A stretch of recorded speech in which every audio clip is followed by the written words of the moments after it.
Hola, this is Lisa McCall, physical therapist, posture princess, lover of movement.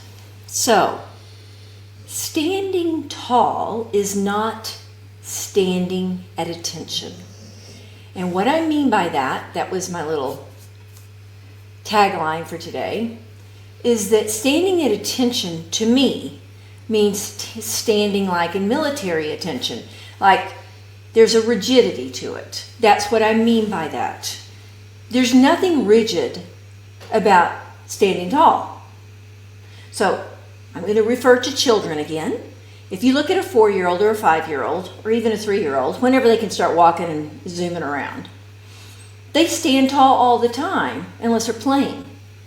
But they're very relaxed, and that is the natural way a human is designed to stand. You'll see a lot of really great athletes if they're not super, super tall. They just stand well because they move well. Their sport is a reflection of their posture. Often, you'll see it sometimes. Walk across the room really well. Well, they're out doing really well. They're doing really skilled movements. It's a reflection of the way you are. Now, I see oftentimes people trying to be upright, and I can see the difference really well. And you can tell when it's an act and when it's just like a child. So let me give you a picture here, and then we'll play with it a little. Okay, so in this picture, and I hope you can see this, it's kind of hard. This is out of my book, and these women have pots on their heads. And if you look at their face, you will see it's very relaxed.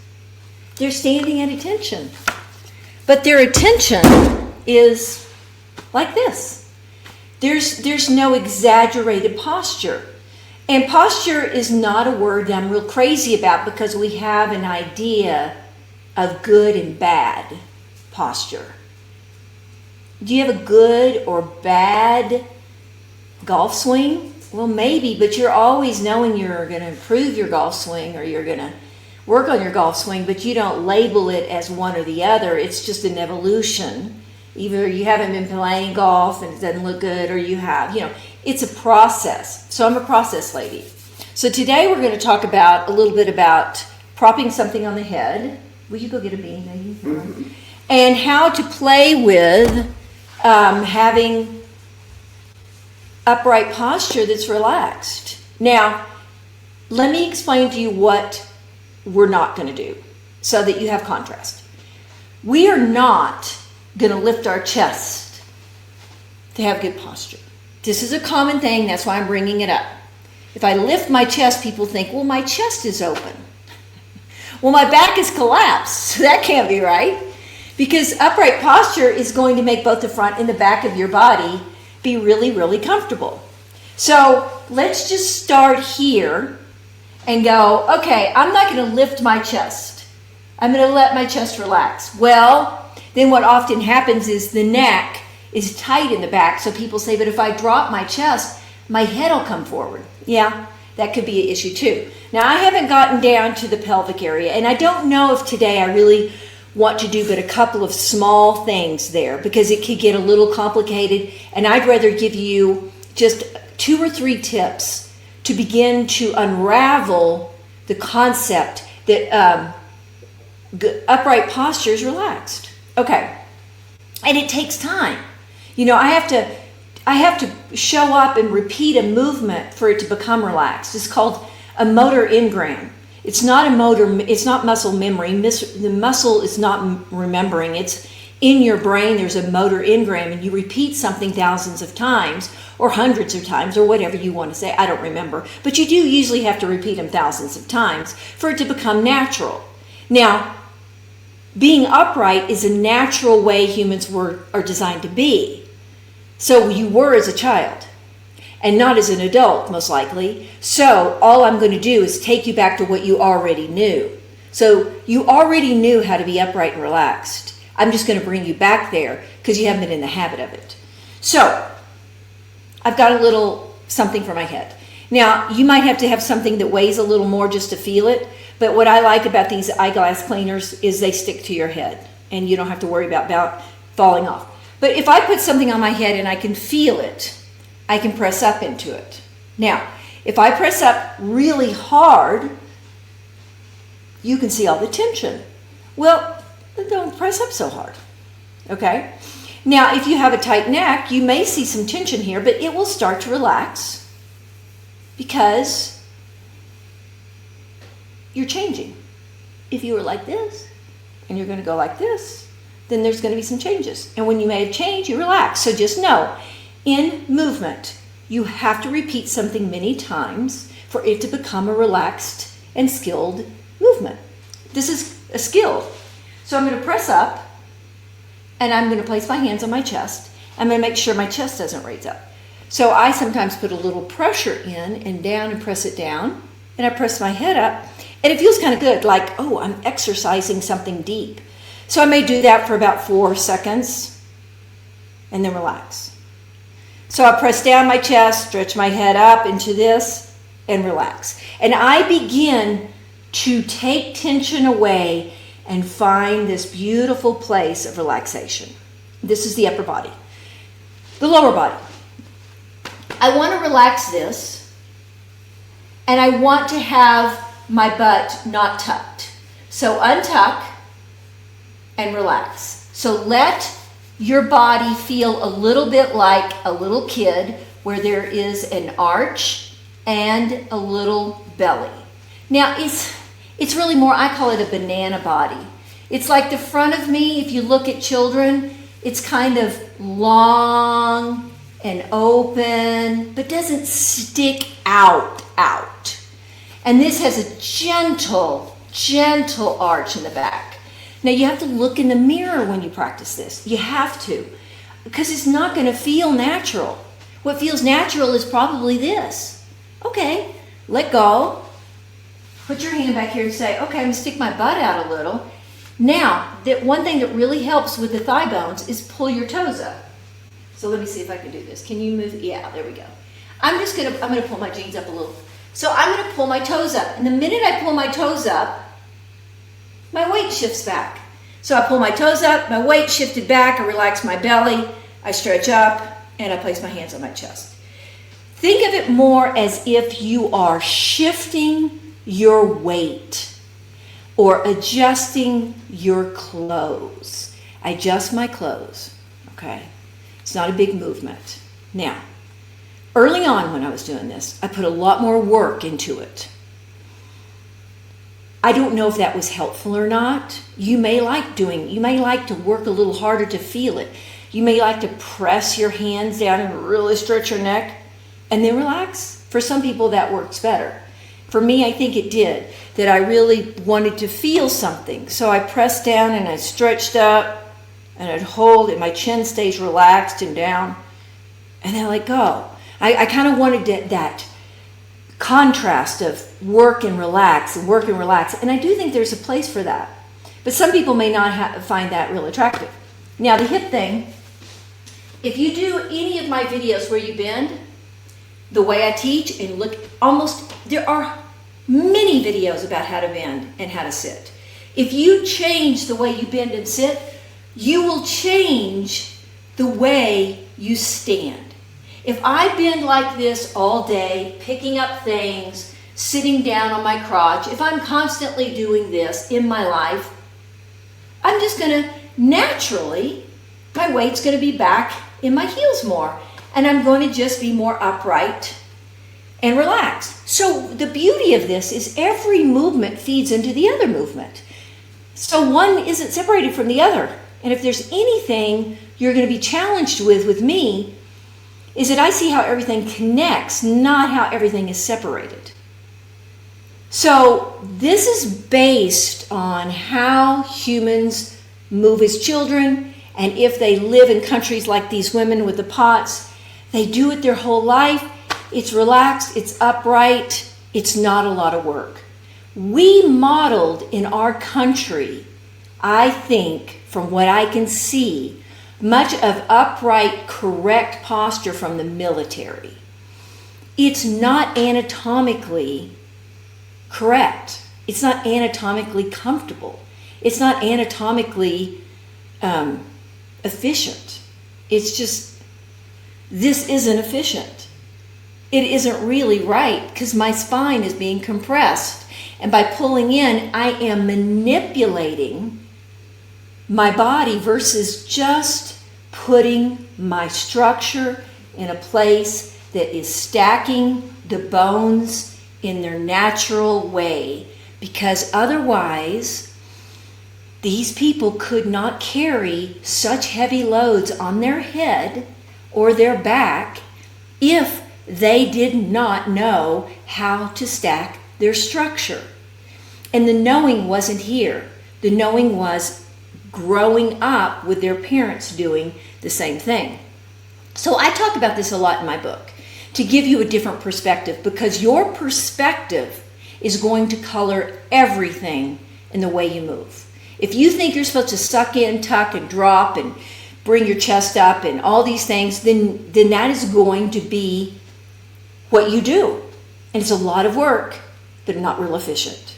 So, one of the places I see is tension in the face.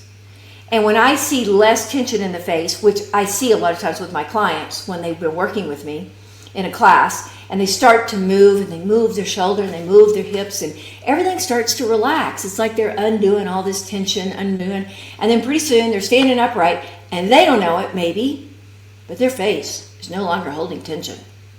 It just starts to relax. So that's one of the ways you can look online. You can go look at people who move really well in these ethnic movement, and you always see them smiling and happy, and they'll have a whole house, like sitting on their body. They'll have things. They'll have a kid, or they'll have a pot. They'll have their kid on their back. They'll be carrying something here, and they're just balancing all these things and very relaxed. That's how you know it's efficient, and we know this in all sports. The better somebody is at a sport, the more relaxed they are, and the more efficient. So the few tools that you can use today is learn to bend. The best thing to do with the pelvis to really get your pelvis in the right position, and I can do a more detailed one some other time, but just learn to bend with an arch in your back, learn to bend with an arch in your back, and that will shift your center of gravity to a more ideal place in your hips. Pull your toes up. Just stand there and pull your toes up. Feel where your body just shifted backwards. Put your hand on your chest, relax your chest, stretch your head up, relax your belly. If I have tension in my belly, if I have tension around my middle, I can't use it. You cannot use a muscle that is tight. If a muscle is really tense, then it's not going to be able to be used. It has to first be relaxed, and then I can use it. I see this all the time. I see people's legs wear out because there's so much tension prior to movement.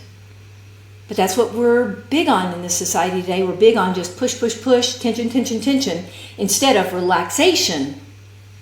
Then the tension of contracting a muscle by focusing on your structure. Move your arms, move your legs, focus on the structure, and the muscles will follow.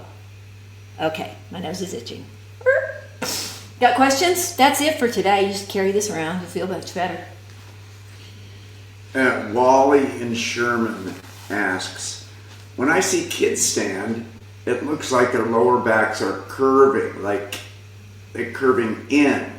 Is that wrong? It depends on the age. I mean, will you go get that little kid baby on the wall that's running on the beach?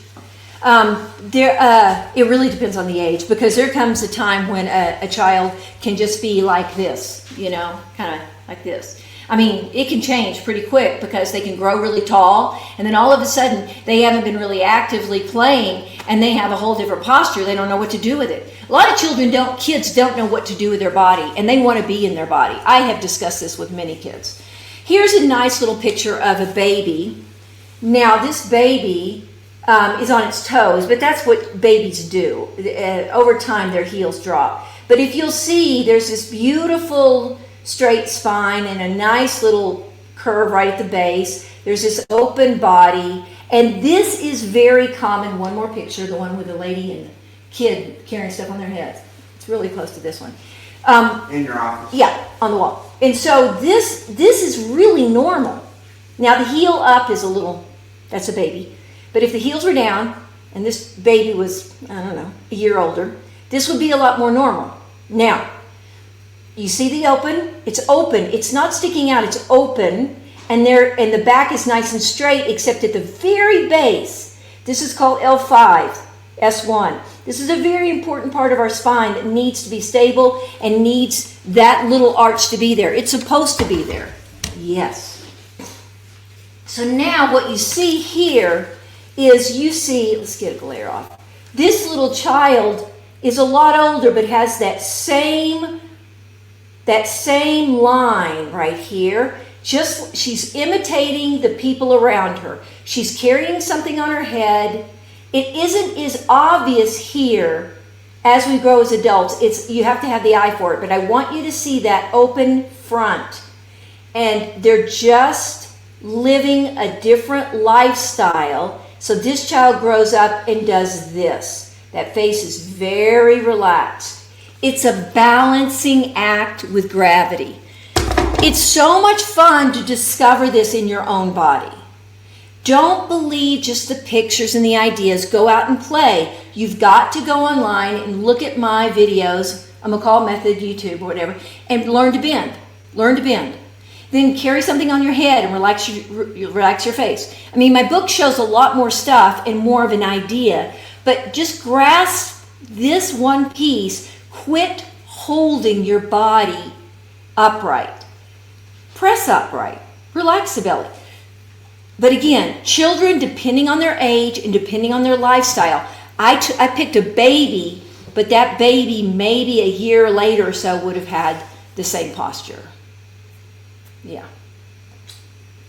Okay. Nancy in Los Angeles says, when I try to stand tall with my neck that's so stiff, that means when it gets stiff, I'm trying to overcome that by straightening my neck out instead of my spine. Your neck is your spine, but you have all this soft tissue on top of it that's restricting it. And this is very common, so really hear me out on this, okay? You're going to feel the tension, because if I am stuck down, and this is an exaggeration, but it's always good to learn from exaggerations. If I'm kind of stuck and then I decide I want to stretch up, I'm going to feel tension. I've just stretched this soft tissue that's all around here, these muscles. I'm stretching them, and they're going to be tense for a moment. And then they'll start to relax, and they'll start to relax because you've been using a lot of these muscles inappropriately. So at first they're going to feel, it's like stretching. It's just a stretch. If my shoulder is tight and I bring it back, I feel a stretch, maybe. And then I relax it. And then I do it again.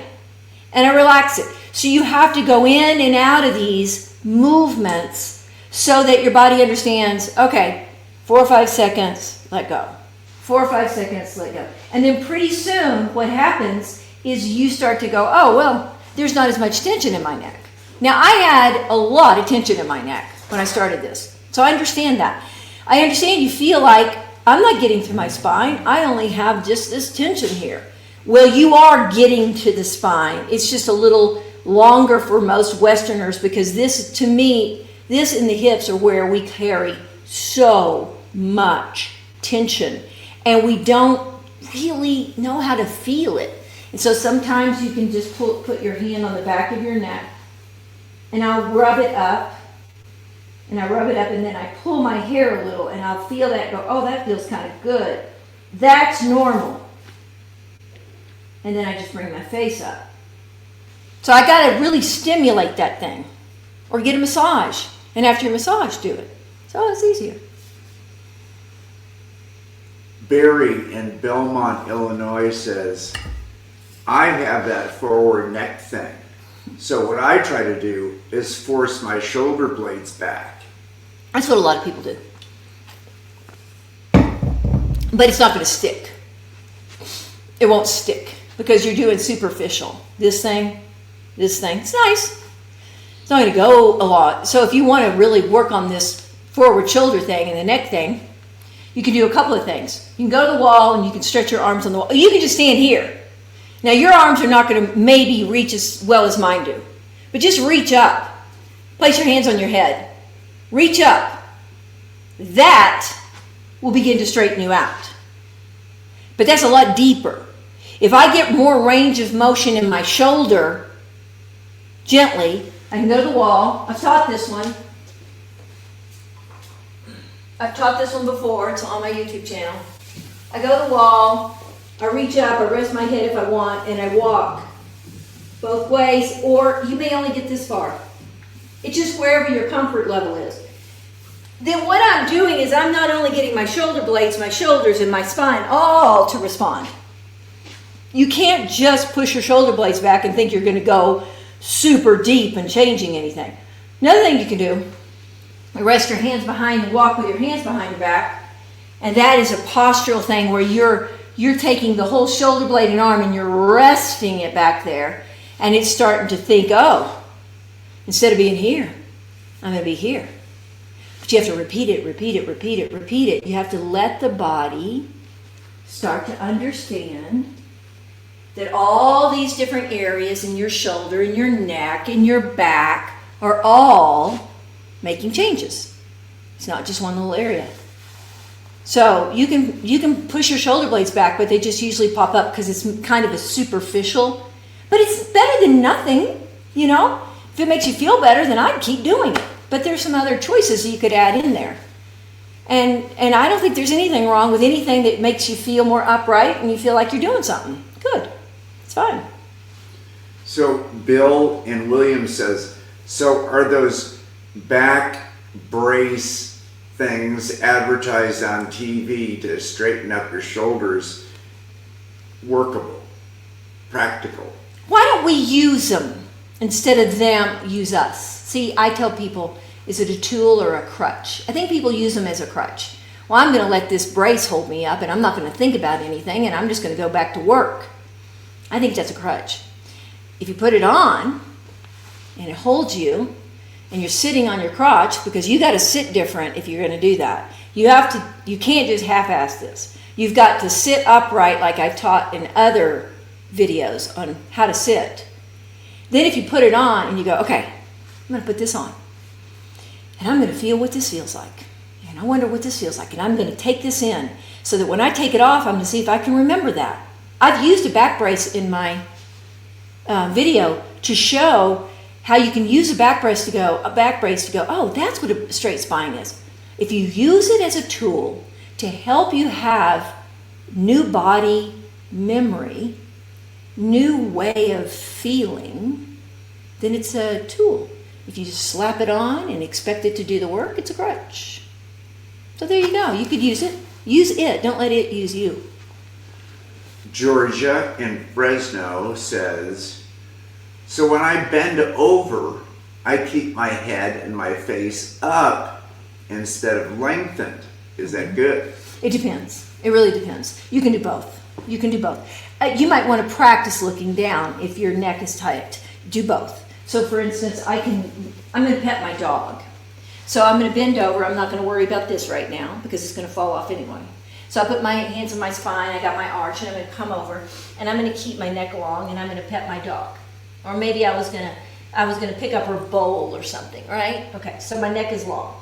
Now, I could come up with my neck long and that could be a good exercise. But if you tend to have vertigo, you should look up. I could look down, and if I tend to have vertigo, I want to look up and keep my eyes where they are. Now, there's not a right or wrong on that, but if you have a stiff neck, maybe you need to look down a little more. Just take your neck. It's not a right or wrong. It's what you need. You may need to stretch your neck out a little. Look down at your floor. Do both. Yeah. Henry in San Mateo, it says, standing tall. Does that mean locking my knees to get more height? No, but it also doesn't mean bending your knees and keeping them bent. It's just a little bit challenging for some people. So let me show you. So, some people naturally just lock out and they just push their knees back and they lock. And that's not good. And so then some people teach that you should have... Why is it not good? It's not good. You never want to lock a joint out. I don't want to lock out any joints then I end up hanging on the ligaments. And you don't want to lock out joints. You don't want to hang. People will hang from their hips, lock their knees out, and it's almost like you turn off the smartness of the joint. The joint can't work for you.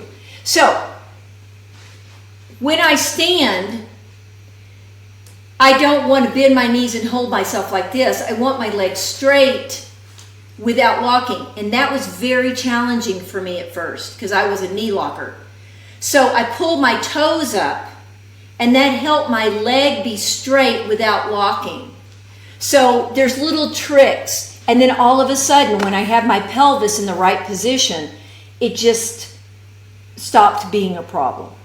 So if you're a knee locker, gently unlock, pull your toes up. If you're a person who tends to have a little bit too much bend in your knee, straighten them, but not all the way to locking. This is very normal to have straight legs and not lock. So I'm not really asking you to do anything that's way out. It's just pulling the toes up was one of the ways in which I started feeling like I could get my legs straight without locking and I could be more comfortable. It's all about being more comfortable. That's really what this is. Yeah. Let's see here. Terry in Peoria says, so why should we practice standing tall? It's good. Standing tall allows you to be more relaxed, uses the right muscle groups, lets you breathe better, helps you digest better, helps you have a clearer mind, helps all the other movements in your life, makes you more efficient in your human movements. So let's do a little demo. It's a good question because I think some of the most obvious questions are the most important. Like, good question. So, I'm going to stand like this. So if I stand like this and my stomach's forward and I'm hanging out like this, and I do this a lot, or would I put my foot out like this? And then I'm going to probably go over and sit down because I'm going to sit down like this. And then I'm going to sit down like this, and then I'm going to say, oh gosh, I want to go do CrossFit. Oh no, I'm going to go do one of those big run races. And then you're going to get up and you're going to run like this. Or there's going to be something like that. You can't forget about your body and say, well, now I want to go do something. Now I want to be more fit. Now I want to be more healthy. Now I want to be... You've got to own this baby from the moment you wake up and go through your day. It's yours. You can't just turn it on when you go to the gym. But honestly, it's a lot of fun. It's a lot more fun to be interested in the little stuff. Like, I'm going to stand, like, let's say I stand like this, like I've been telling you. And I stretch up and I just feel a little bit more upright. I feel a little more clear in my mind. They've done a lot of research on posture and how people have more confidence and they take going in for interviews. And it does an amazing effect on your mind. But I don't have that data. That's data you can go look up. But there's a lot of data on how it does have a great impact on your mind. But if I'm standing here, then when I want to go sit down, I'm going to stick my butt out and I'm going to sit here and I'm going to be more upright, naturally. And then I can cross my legs at the ankle and I can be... But I've done this in my life and I have felt so different by being in my body when I'm around other people in a very casual atmosphere. It's amazing. You can look around the room and see how uncomfortable people are in their body by their body mechanics. So at first I was very uncomfortable having my chest open like this.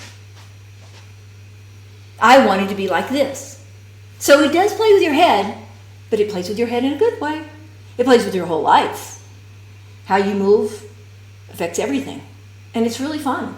I don't want it to be a drag. I want it to be something you enjoy. Last question from Sientra in San Jose. To stand straight, what's more important, the neck or the lumbar spine? They're both the same. Watch this. They're kissing cousins, as we say in Texas. If my head is forward, it's going to be hard to have my arch. I think down here is how I always taught it. I always taught to get your pelvis right first. But I've changed. I don't care. Whatever's easiest for you. If it's easier for you to put your hands behind your back and stick your butt out a little and you just feel more comfortable, you are making a good impact on your neck. Okay? Good impact. If it's easier for you to just put something on your head and say, look, man, I don't know about that pelvis, but I'll relax my stomach and I'm going to stretch up my neck, then do that. So you can't really do one without the other. They're going to influence each other, but I'd pick the one that, I don't know, makes you feel like it's a little more doable, a little easier, a little more user-friendly, and then you can go to the other one later. So here's my recipe. Put something on your head, walk around the house, relax your stomach, feel that. Go online, look at my bending videos, sitting videos, and put those two little babies together. And maybe every day you bend over to pick up your dog bowl or your cat bowl or something off the floor and really know how to bend and learn how to bend. That's one. And then walk around with something on your head, stretching up, and then you ought to see in a few weeks, like, wow, you know, there is something different, and this is not a bad thing. All I did was make 2 changes in my life. And where do they find you online? Oh, you find me at McCallMethod.com, and you can email me any questions or any interest you have for me to do on these Facebook Lives. And everything I have and do is there, and my YouTube video is McCall Method YouTube. And there you go. There's plenty of stuff around. So let me know. Thank you for showing up. Like, share, and what else? Subscribe. Subscribe.